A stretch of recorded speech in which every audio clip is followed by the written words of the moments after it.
and I wanted to thank you all for joining us in person and online for our event tonight with Mylo Choy and Rina Ayuyang celebrating Middle Distance, a graphic memoir. We are broadcasting from San Francisco, and we are on unceded Ramaytush Ohlone land. We hope you join us in our pledge to turn land acknowledgement into action and donate either your time or monetary means to an Indigenous organization every time you hear, or in my case, speak, a land acknowledgement. I also wanted to invite you to check out our upcoming events at greenapplebooks.com/events. We have a really exciting March and April coming up, and we also just have a very exciting year. We have like 2 to 3 events a week, sometimes 4, like this week. So I encourage you to check it out. Please do silence your cell phones, but we encourage you to take pictures and post them, and you can tag us on social media. Send them to my mom. To their mom. So there is a bathroom behind us, behind the projector. It is available after the event and not during the event for obvious reasons. But if you have any questions about getting there after, please just ask me. We have books from both of our authors tonight available up at the register. Please do buy one if you're able to. It helps us out as a store and helps us continue to put on events like this. It supports both the authors who put their hearts into these books, and best of all, you get to have a new book. So we're going to hear a brief reading and slideshow from Mylo, then a conversation between both of our authors. Then we'll have a short Q&A, and then our authors will be signing at our back desk after. And I'm going to introduce both authors up front, and then they'll come up, and we'll get started.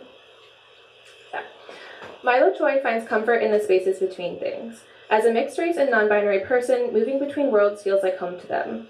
Born and raised in Wisconsin, they also developed a strong connection to Hawaii, where their mother was born and raised. For over 10 years, they were employed in outdoor education, living and working in many places, including Maine and Hawaii, but mostly they moved between New York City and the woods upstate.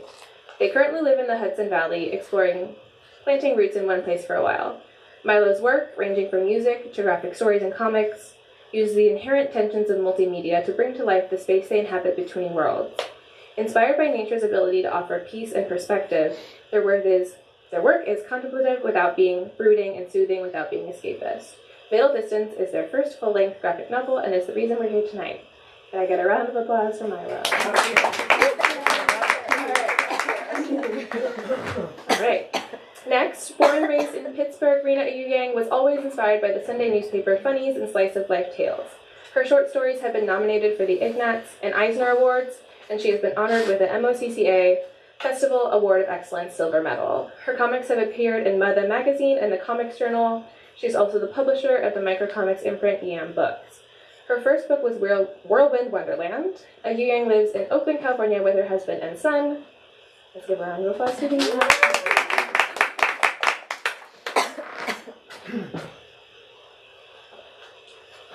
All right, thank you so much. And everyone at Green Apple has been super helpful and communicative, and I sent them so many emails. I'm like impressed that they put up with all that. So here we are. They're great. And yeah, thanks so much. And I'm excited also to help celebrate Mylo's new book, Middle Distance. This is like, isn't this like the West Coast?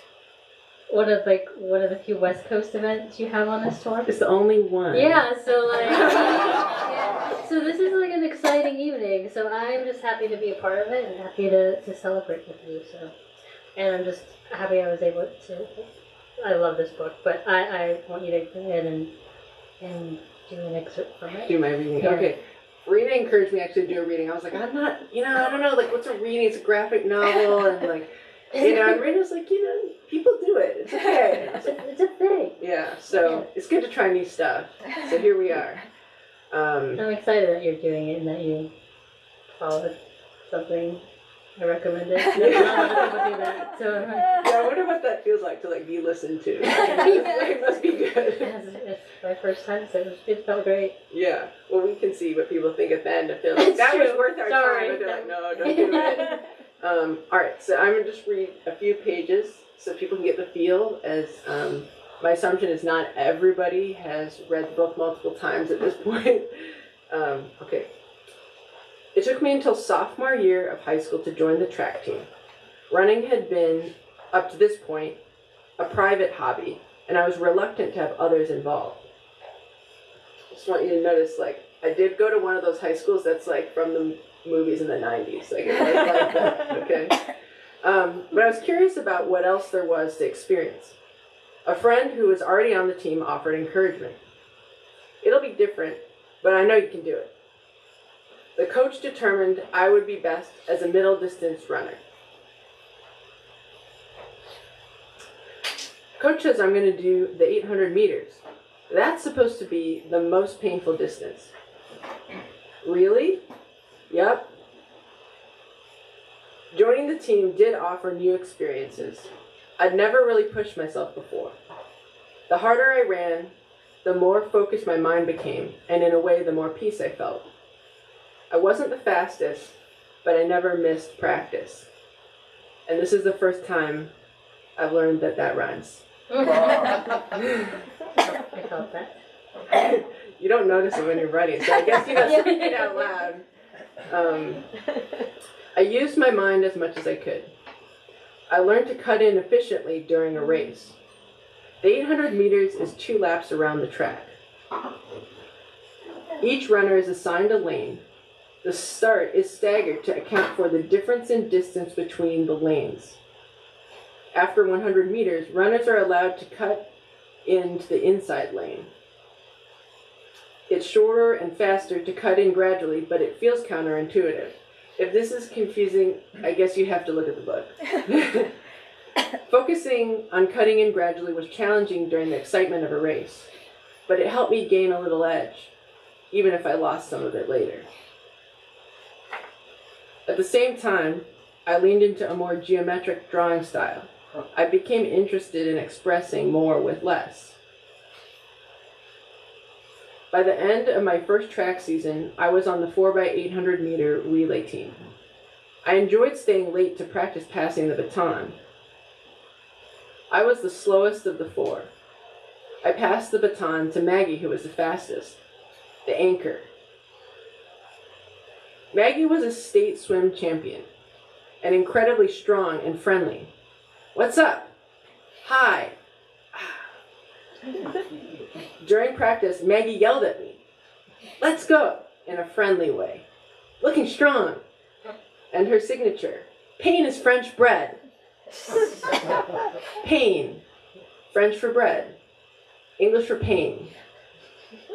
I learned pain lived in the mind, not the body.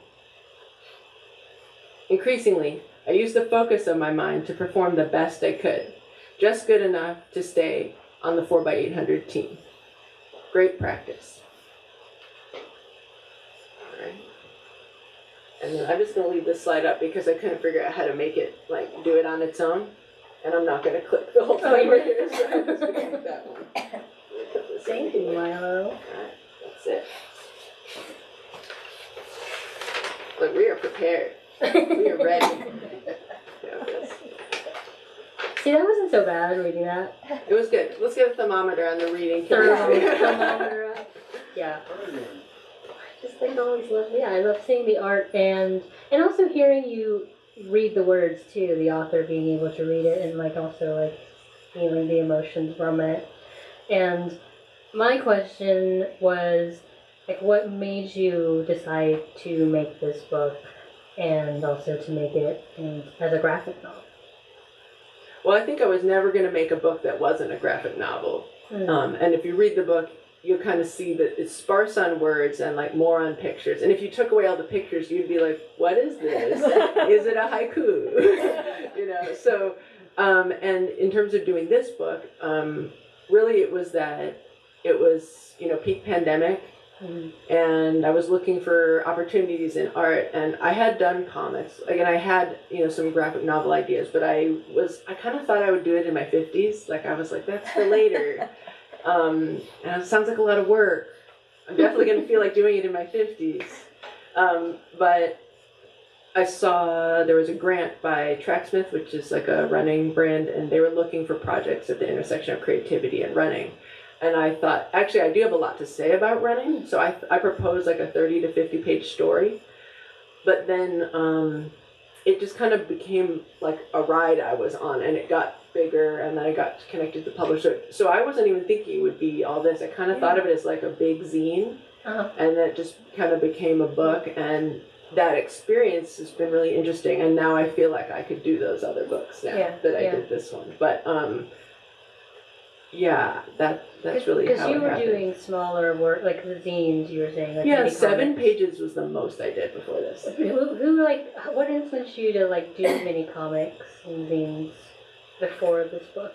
I just read some Like, yeah, what graphic novels that were awesome.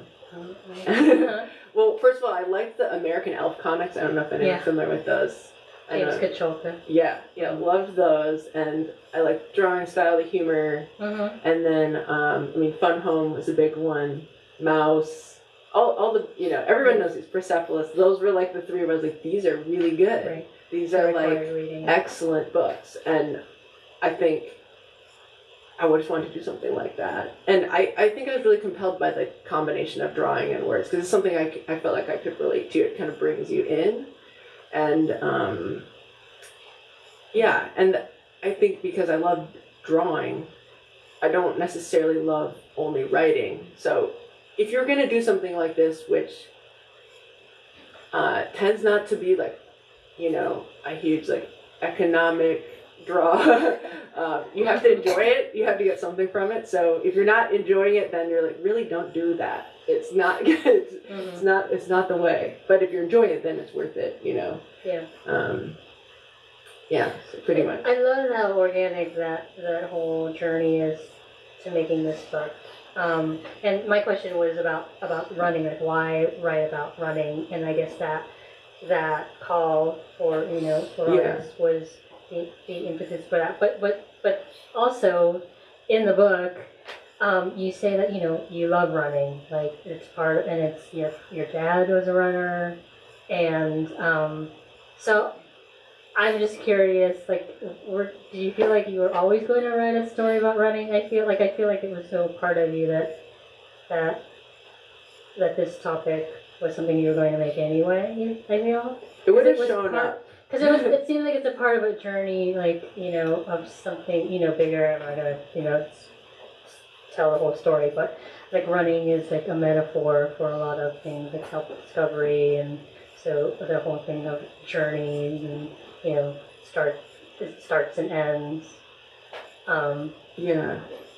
Well, I think what I found one of the more interesting things to me as I was working on the book, is that connecting to the body is so important, and running is like one of the ways that I did that. And I think that because we were just talking before this, we were talking about Linda Berry, who's another comic artist, and I was reading something by her recently where she talks about how drawing is in the body, and how like when people draw, like people who say like, oh, I can't draw, I draw like bad, the reason they feel that way is when they've drawn and they look at what they have on the page, they feel like it's like a bodily fluid that like fell out, like it's embarrassing, like their nose started bleeding, or like they like threw up or something, and they're like, oh, don't look at it, because it's like personal. And that was really, I was like, and I feel like singing is like that, but it's like also at the same time we all have all those bodily fluids, so it's kind of okay, to have your blood hanging out like that. Now I've been nervous about putting out work. Now I'm especially now nervous. Really? You said that. It's like, I think it could show at any moment. So they're like, Rina, such a promising career. What was the favorite part of making this book for you? Like, making a book, a graphic novel, has a lot of hardships. But what was the favorite part of it? I'll be interested to hear if you also like this part of working on books. I like the lifestyle, which I know sounds weird. Like, I like the lifestyle, like, get up and then you have a lot to do and you work really hard on it, but it was something you wanted to do. And then at the end of the day, you kind of feel like you did something, but not just anything. It's like something for yourself. It's like I go to work, and I'm not saying like I don't like my work, but I don't feel like I'm doing it for me. Right. No. Yeah. Right. It's kind of like nurturing or something. But I don't know. How do you feel about it? When you said lifestyles, I thought you meant like like rock star lifestyle. I was like, what does that happen? No, I would say I have not experienced the rock star lifestyle. But yeah, I love the solitary part of it. I do love this. I do love reaching out to other cartoonists. I think, especially in indie cartooning, the community of artists. Like, I think comics, from my experience, has been the most inclusive art, community that I've been in. They're just very welcoming. But yeah, just like to be able to draw and to like tell your own stories and kind of be your own boss in that way is really empowering. I think like just telling the stories that you want to tell, just seems really. Yeah, and like the way you want to tell them, because I think comics, there's so much room. Like if you look at this, okay, so we've seen this, and if you look at Rina's books, like they have so much motion in them, and there's a lot of color, and there's a lot of like panels. I guess not in your most recent book as much, but in your first book, where like the panels are like there's no panels. It's not panels. It's like blended together, so you feel sort of this sense of like kind of like crowded family things are you know, that's like the theme is a lot of family stuff, and I was like, oh, I feel like that, like when you're hanging with your whole family, you do feel like there's not like these neat little panels, we're just all all over the place, and I love that you can take the feeling and you can change the format so much. And the other thing I noticed with your work is, because I thought it was interesting, I have this book about running, and then with your work you have so much dance in your work, and not just in your first book, which is like centered more on dance, but this one that you did, the recent one, that's like a film noir kind of theme, but then there's all these dance sequences, and it's like, it's very physical, it's like the body again, and like the lines, it's very like musical, which is cool. But yeah, if you haven't checked out that book, you definitely should. Thank you for plugging my book in your event. Oh, look at that.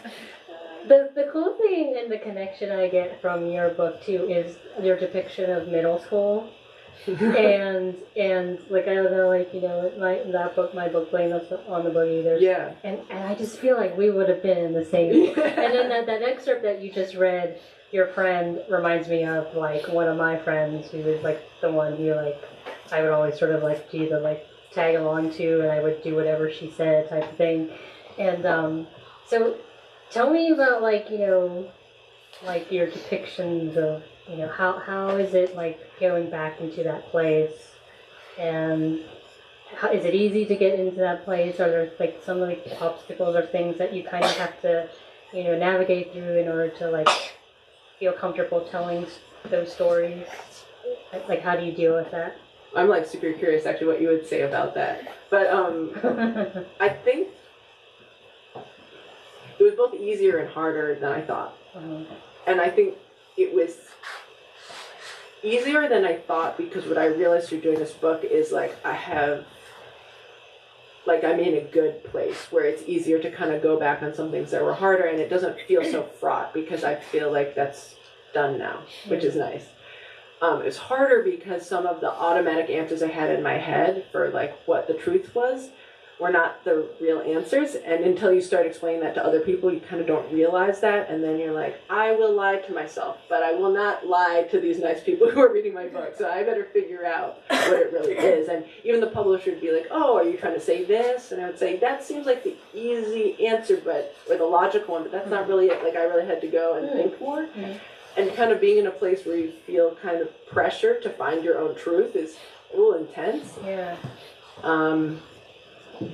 Intensity is very appealing to me, but at the same time you can't do that. Totally. And like the book, one of the main themes is trying to find balance, and at the same time when I was working on the book there was just no balance at all because I was doing my full-time job and working the book, and I was like, I love this. I was like, what does this remind me of? And I was like, this is a lot like marathon training. So it kind of, I don't know, it was just a personality thing. The metaphor was also through the actual. Yeah, but how about for you with the... Is it hard to write about that stuff, or? Well, and then you were talking about how, like, I think what it, like, so there are parts in that book that, like, my editor would read, like, and I didn't really want to go deep into it. Like I wasn't in that mindset to want to go into it. And my book was all about like escapism into like musicals. Like the whole idea of musicals is to escape from reality. And so so I do that. I tend to do that a lot. And my editor was saying, well, there's this. You know, I feel like there's more to this one story that you don't want to get into, and it was true. I didn't want to get into like this very triggering moment of just like someone who I thought was a friend turned into like a real big bully, and then I think it was, and he's like, well, if why don't you just like try to write it? So like the whole thing of like at least the challenge of trying to navigate through those emotions and being able to tell the story, but tell it for yourself. And not just because, like, oh, this is a great story to tell. Like, this is exciting. This makes your book like more interesting. Like, I had to like find a place that it was okay for me to be like, it was fine for me to tell that story for myself first before like I. So I think it gives you a sense of pride to be able to get through those challenges. So I kind of am thankful for my editor for actually like kind of asking those questions, not like really telling me how like that I should do it, but just saying like, well, you just kind of like guiding me through just that little push. Yeah. You're like, well, I didn't feel like it, but now. Yeah, but being able to tell the story in the way I want to tell it, and not kind of like you said, like this is how it went, and this is intense, and I didn't want the book to be intense. I wanted it to be music. So. Yeah, and it's like trying to find that line between like something that you need to tell because it's important, and then something that you feel like people want to hear about because it's like voyeuristic, or it's like you can feel like exploitative on some level, or just because people. And that's a tough they want the dirt. People want the dirt. Yeah. Reality TV is very popular, but I don't want to do that as a career. That's always so hard with autobio. Is like keeping your truth. Yeah, absolutely. So in your book, a lot of it is not just running, but just like also like the whole thing of like about Buddhism. And like you were saying, like the mind-body connection. So can you talk about why that was important for you to share in this book? Well, this is not why I did it, but I had always wanted to do a book that used like Buddhism as a metaphor, because when I was growing up, we would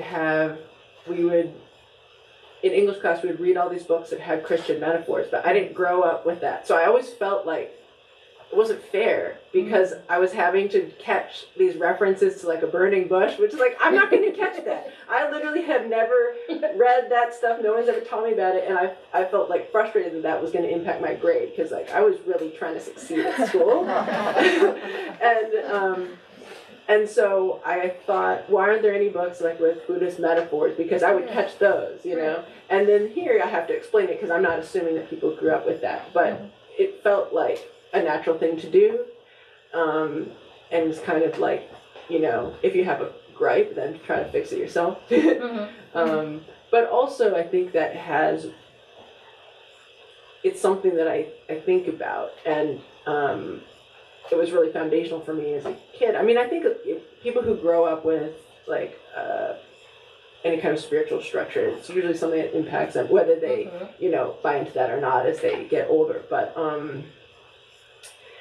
I just feel like it's the thing that gives me perspective and helps me accept a lot of things. It's been really important for me to have that to rely on. And so it feels natural to have it in the book. I don't feel like shove it in there. And I feel like having that perspective of trying to find a middle path was in some ways a motivator to deal with the discomfort of not being able to run and things like that, because if you feel like you're growing in a way that is in a positive direction, even if it's very uncomfortable, to me that's enough buy-in to go through it. And I guess on the other hand, you don't really have much choice Like, you can't, when hard things come up in life, you can't be like, I'd rather not. Like, it's, you kind of just either, are you gonna come out the other side or not? It's like, you have to do it, so. Right. So maybe it wouldn't have made a difference, but I feel like it was a little easier because I could at least be like, well, I think I'm doing that thing that I heard about, So what was like the most challenging part of making this book? There's definitely sharing and deciding to share things because also, I don't always want to be the center of attention. So if you're like writing about yourself, it's like naturally you're being like, all right, everybody, listen to me and what I have to say about my life. So I think like feeling that was important at all. And then also having to process things, like having to come up with solutions, kind of with what I said of, not solutions, but answers that I didn't have when I started the book. And that feels like a scary place because like I went in and I thought I was going to just be like, I'm going to sit down, I'm doing this many pages and then I'm done and it's going to be good and I just put a little bow and then it goes out. And then it was like I did some and then I was like, oh, I really need to rethink this. And then I couldn't do anything for 2 weeks because I would had to mull it over and I would feel like my deadline's coming up, I needed to finish, but I couldn't work on it because I wasn't going to do the kind of job I wanted to do. Because if you're going to do all that work, then at the end you want to at least feel like you like it. And then otherwise you're like, this was really not what, this is not it, Right. So, yeah. So how did you deal with that? Like, or dealing with like, you don't really like to be center of attention, but your whole book is about you. How were you able to write that?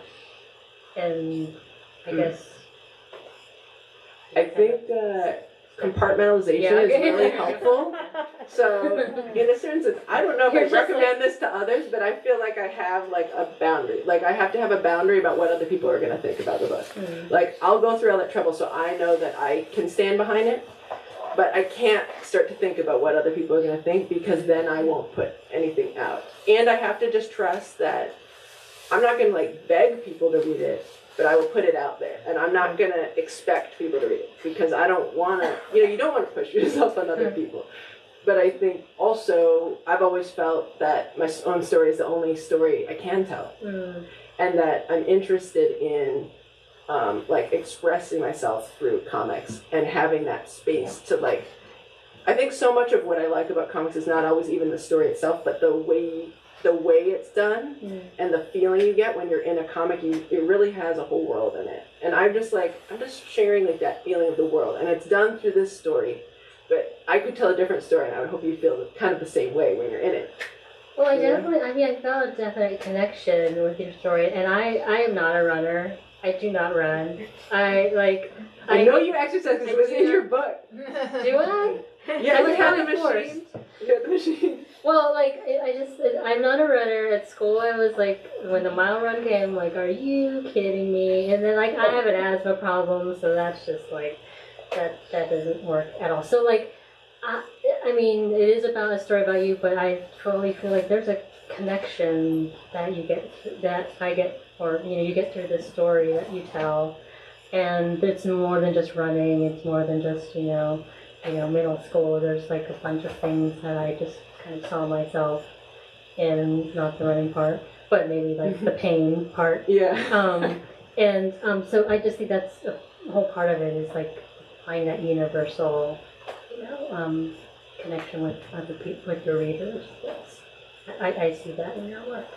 Oh yeah, thank you. I do think something that is important to me in this book, with this book in particular, is to tell sort of like, this story is really, it's not that, like, unusual, or it's not really something that nobody's experienced, Like, I don't think, like, I'm the only, when you read people, like, they sailed around the world in, 200 days, and they saw, like, they battled a shark, and I'm just like, that is not this book. It is, like, so, in a way, it's so mundane, and that's something that I like about it. Yeah. I have less mundane stories, many. I mean, my family members are here, they know. So, but I didn't want to tell them because like there's something to me appealing about saying like this is just a small thing. This is just normal life, and normal life itself like isn't easy, and that bringing people in that way. Yeah. So it's nice that you did feel But like you there could are these relate. like little tiny like truths like that you like when I read it I'm like yes. It's like there's like this one part where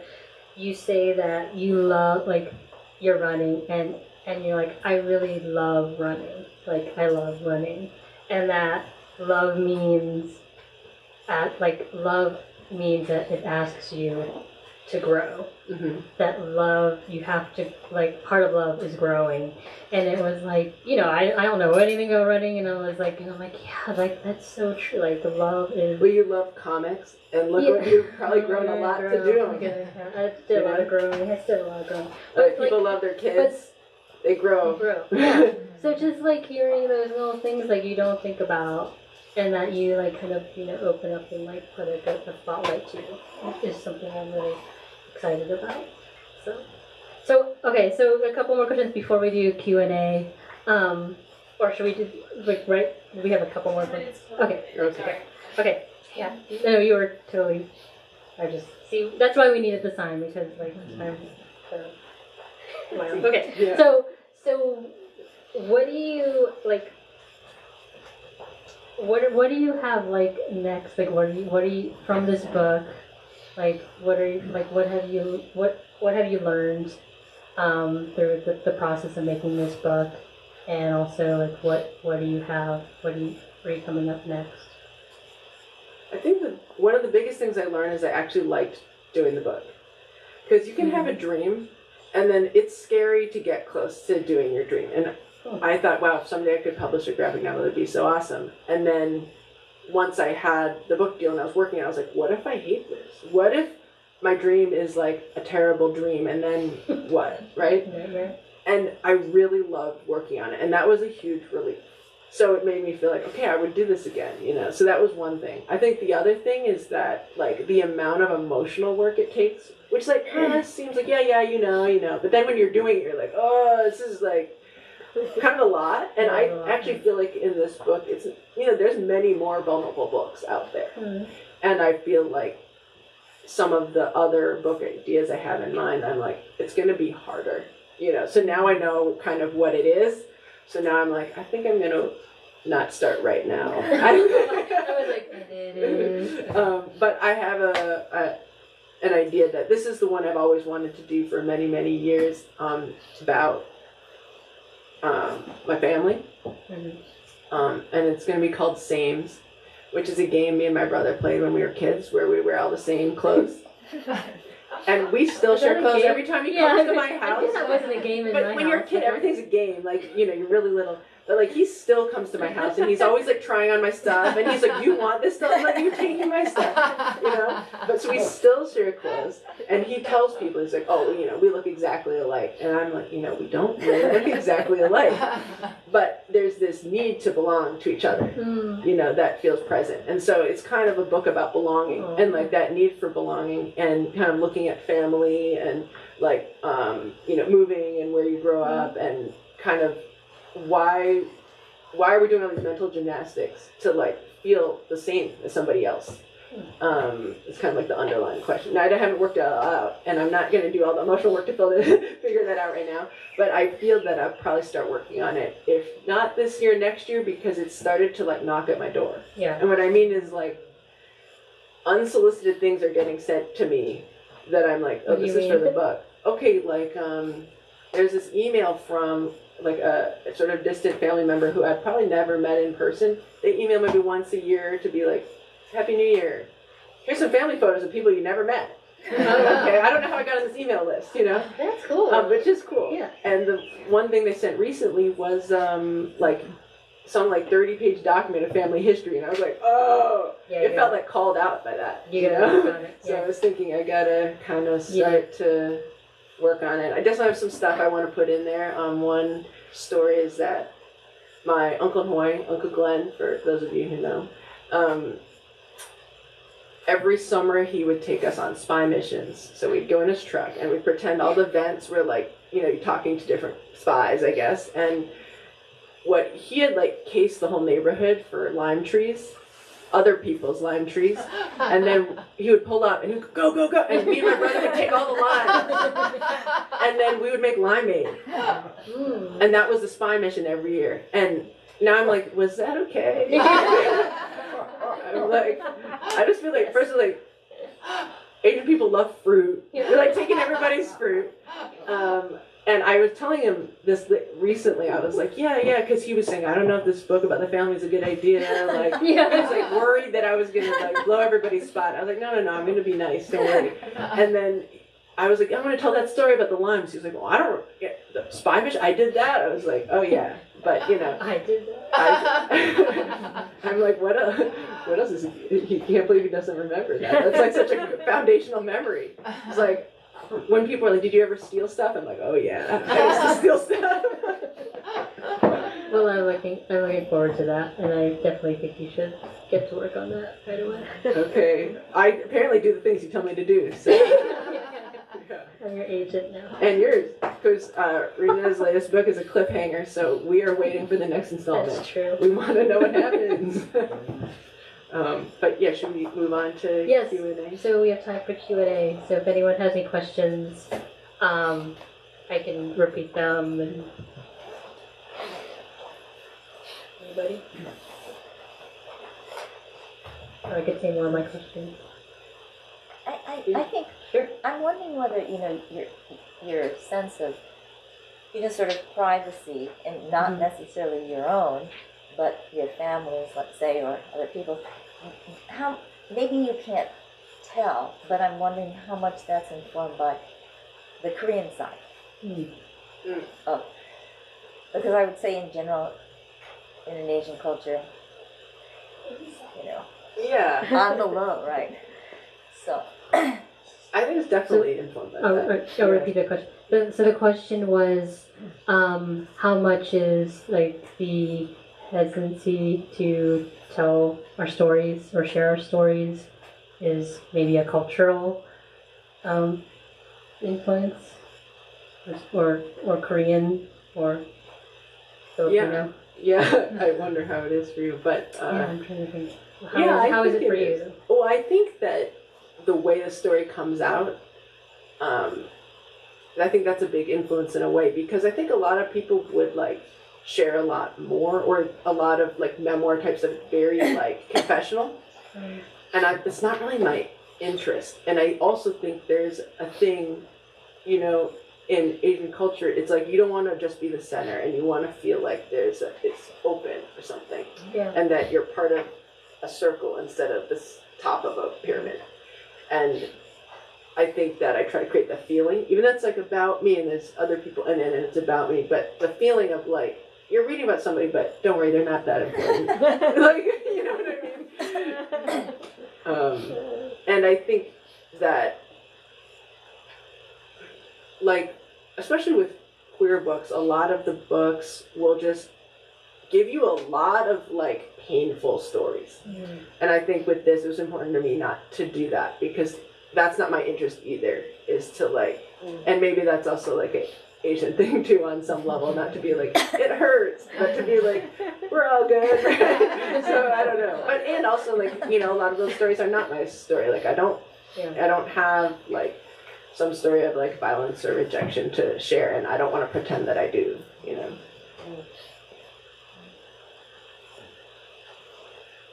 Oh, yes, Claire.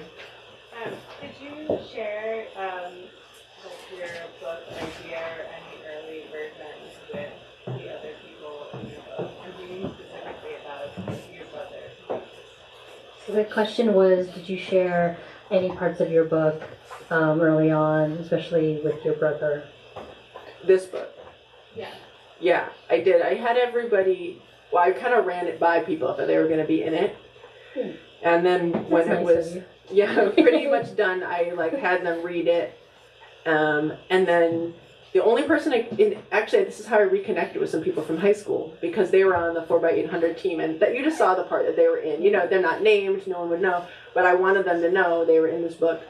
and it was really cool. Like, you know, we caught up like no time had passed, and it had been like, you know, 15 years or so at least. And although the only person I couldn't track down was Maggie.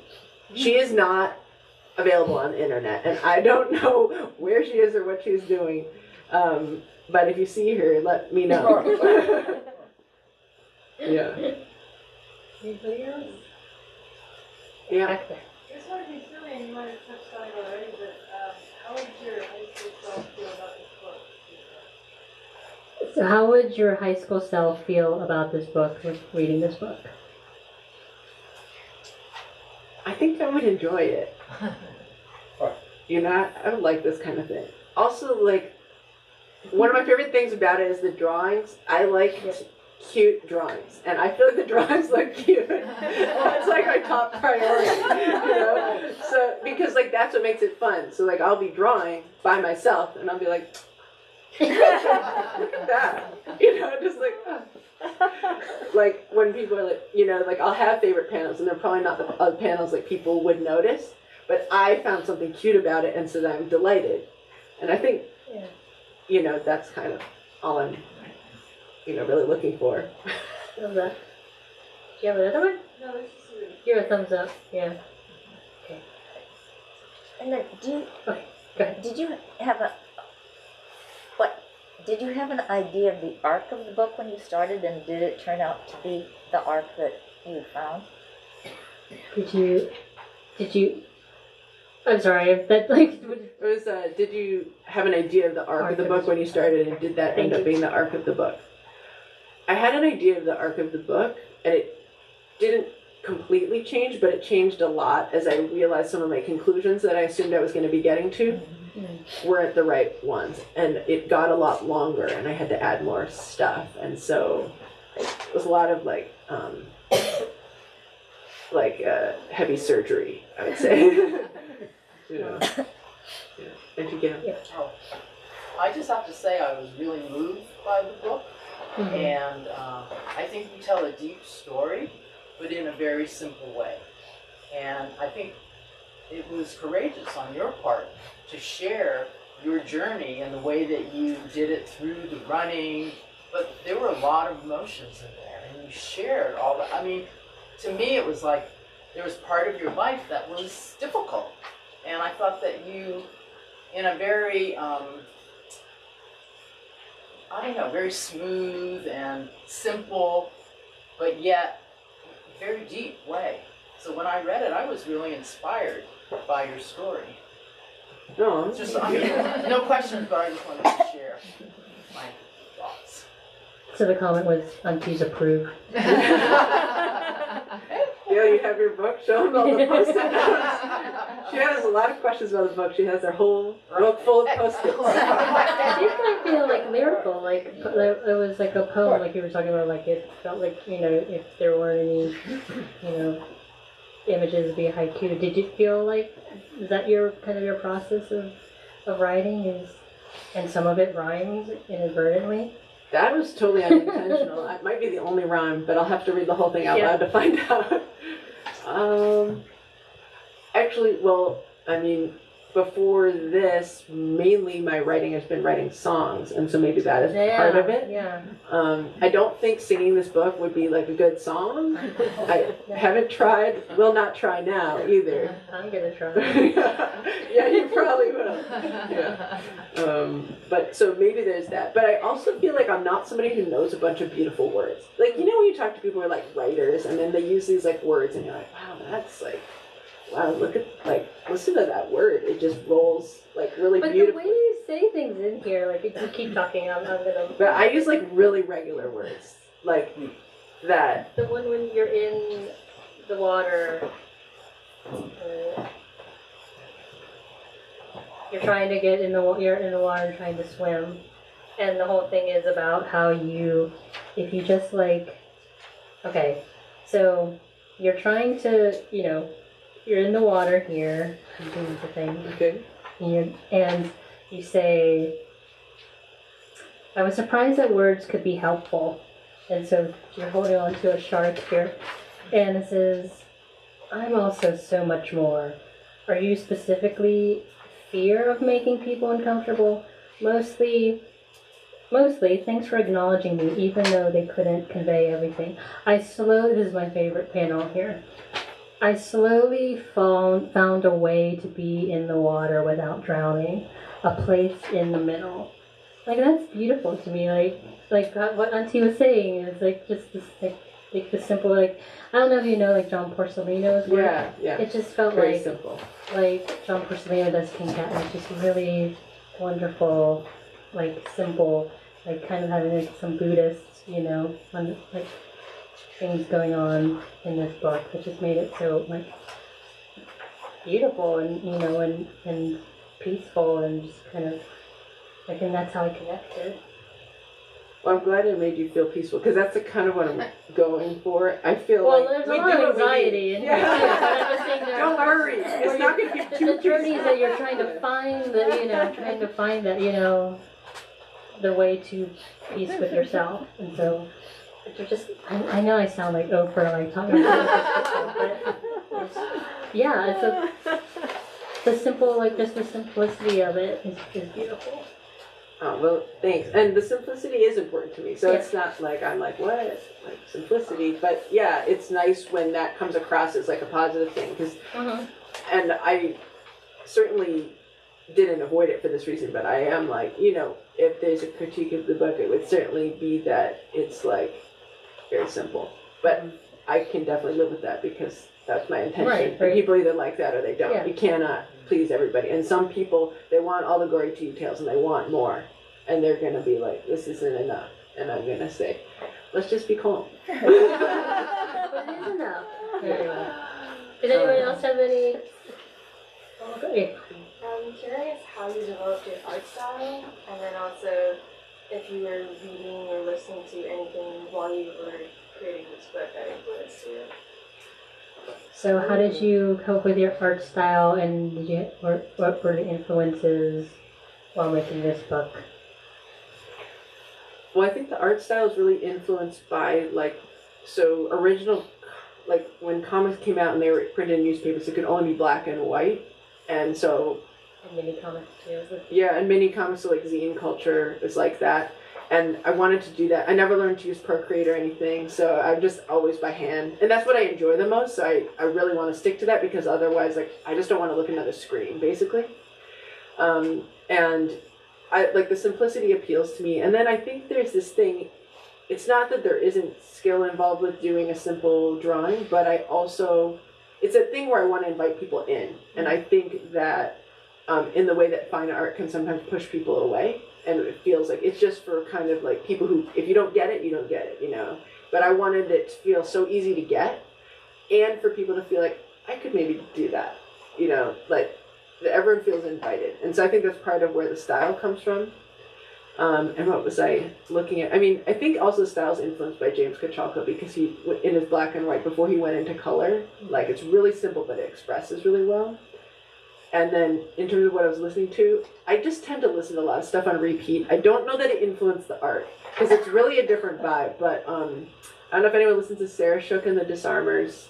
They're a outlaw country band based in North Carolina, and the lead singer has a side project called Mightmare, which is an indie rock project. And I listened to the Mightmare album on repeat while drawing this.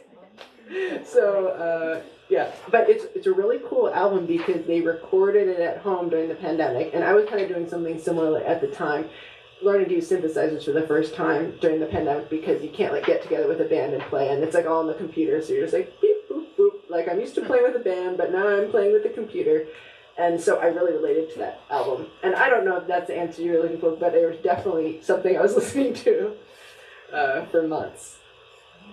But, I used to have a playlist in college that was just 2 songs I listened to on repeat. Mariah Carey, Always Be My Baby, and MIA Paper Planes. And they really go well back to back. Yeah, it's good. Any other questions? Another kind of process question. Did you find that the images sort of came to you first, or the words, or was it kind of like a back and forth thing? Did the images come first or the words, or was it a back and forth?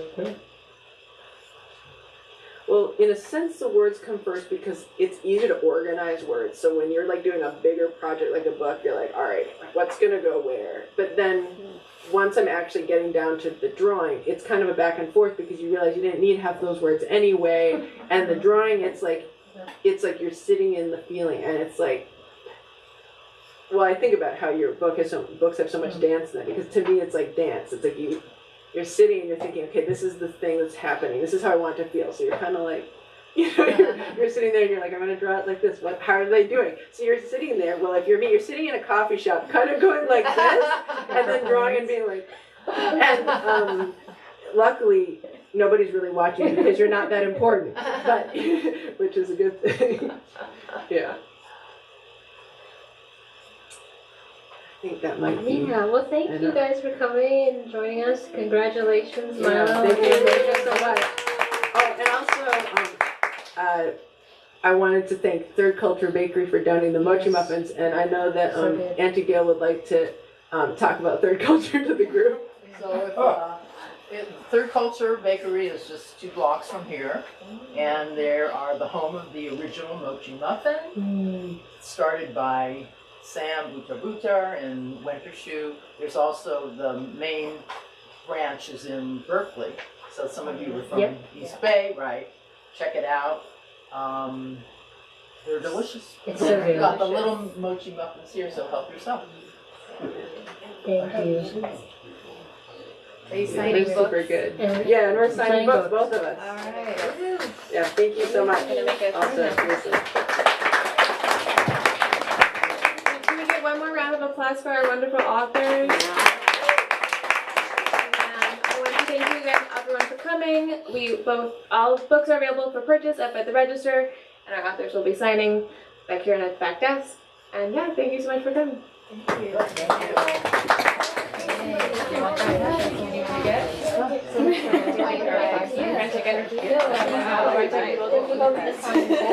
happens. I will probably have you at the back desk if that is good. I have a Sharpie and I brought my your own Sharpie. I brought this from home. Like, yeah. And we're also big Third Culture fans. I was going to say it, but I forgot. We have a lot of gluten-free people on our staff. Oh, so then they're eating. We love Mylo, can you talk to Jenny? Yeah, yeah.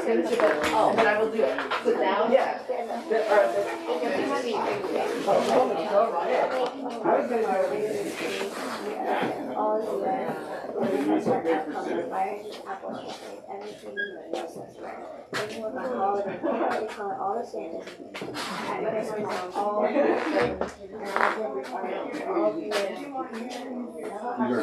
Are your books up there as well? I don't know if they're